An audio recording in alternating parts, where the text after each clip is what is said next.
Pain, that medically elusive evil. What about changing the focus from controlling pain to understanding pain as more than a symptom? Can pain be cheated?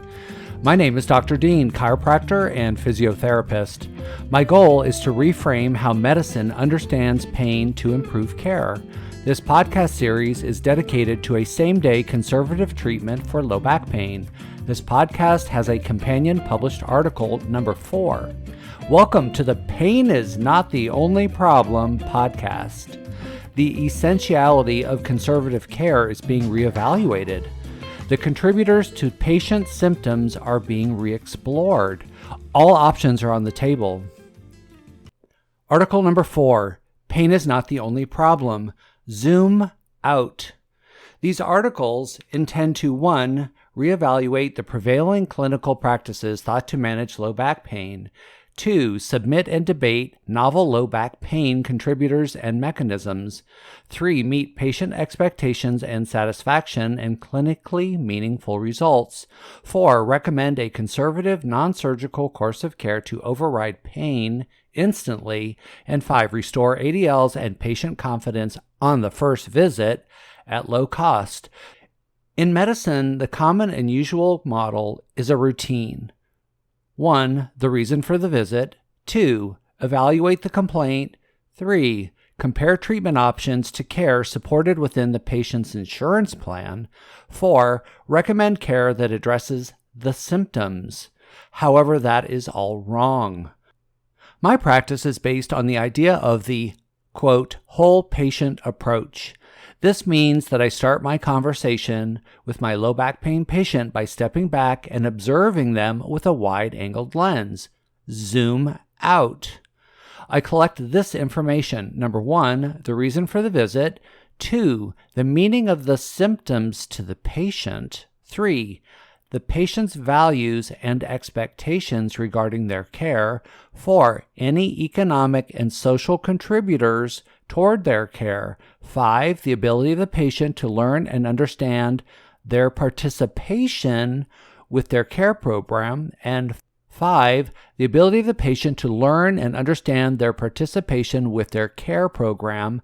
And 6, any of the personal biases about anything related to their care. I bill accordingly since E&M codes allow for enough time to perform a proper evaluation.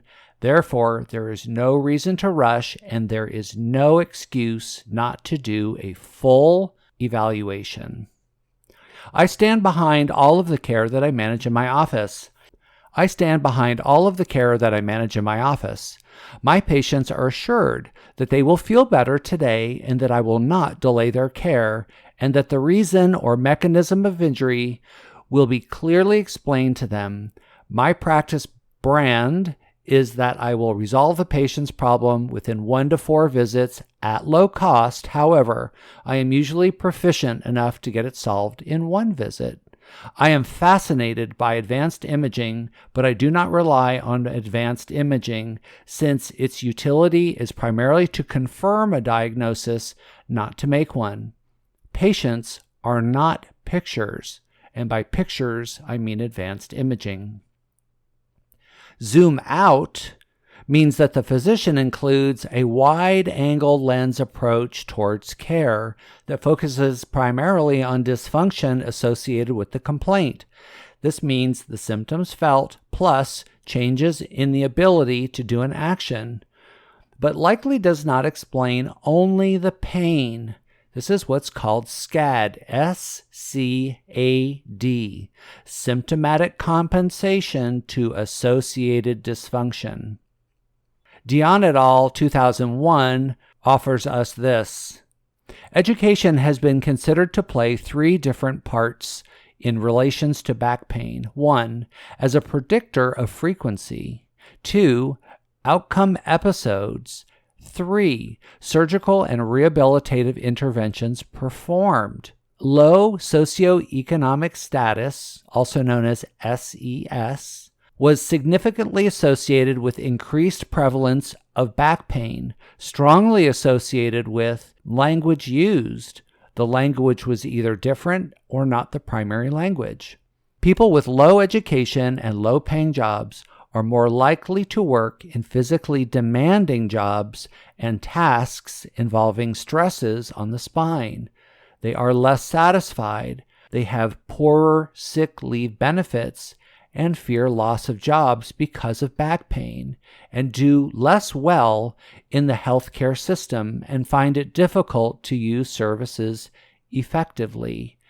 Again, that comes to us from Dion et al., 2001. Doctors look at pain as something to be removed, not understood. Pain is not the VAS scale. It is not a frown face or a smiley face on a card. Pain is not an MRI of a disc herniation. Pain starts to have meaning when your patient is bent over holding their back. Pain is intolerably bad medical advice again. Pain is needles and scalpels. Pain is witnessing a head-on car crash in real time. Pain is watching a 6-year-old boy dressed in a suit at a funeral crying with his forehead on his father's casket.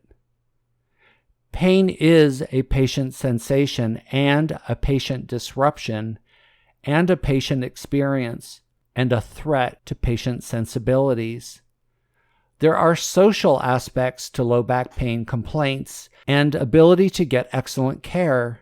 These are commonly attributed to beliefs within their groups. Certain types of care are not allowed. Religious beliefs, gender values, age values, patriarchal and matriarchal values, intergenerational values, the quote should and should nots within many groups that the patient may belong to, fears about gender identity, languages spoken or understood, ethnic race identity and history, ethnic or race gender of the clinician, beliefs about types of care, social class expectations and history, education, ethnically based diets, ideas about equality, and social pressure to self-medicate with smoking, vaping, chewing tobacco, drinking, or trendy pain pills. It is not enough to simply do a straight leg raise and not consider the social aspects of your patient's low back pain complaint. There are economic aspects to low back pain complaints and ability to get excellent care.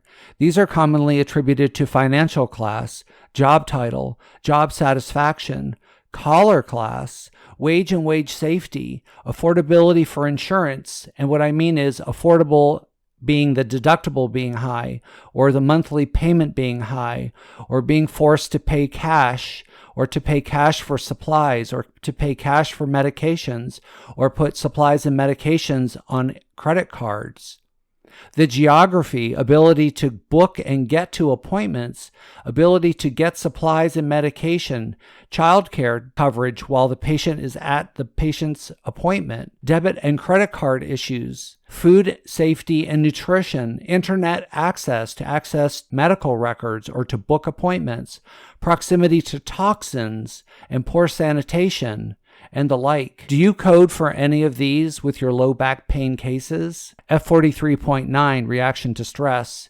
F45.7, state of emotional shock. Z63.4, bereavement. Z59.9, housing insecurity. Z56, employment problems. Z62, negative life events. Z56.2, threat of job loss. Z56.81, sexual harassment. Z63.5, divorce. Z63, primary care support problems. Z63.8, caregiver stress. Y07, neglect by family member. Are you including these codes with your low back pain patients, or are you just coding for back pain? A complete patient diagnosis includes social aspects and economic aspects. It is not as simple as coding for pain, and it is not fair to the patient's case to code only for pain. Pain is not the only problem. Any combination of socioeconomic aspects can contribute to low back pain or make it worse and must be considered. Is the clinician contributing to the problematic failure of care when these aspects are ignored and not diagnosed? Simply coding for low back pain is not enough, Advocate for your patients by practicing beyond the common and usual model. Zoom out. Thank you for joining me today. Let's advocate for improved patient satisfaction and for the profession. Let's demonstrate a cross-culture willingness to strengthen medicine. Thank you.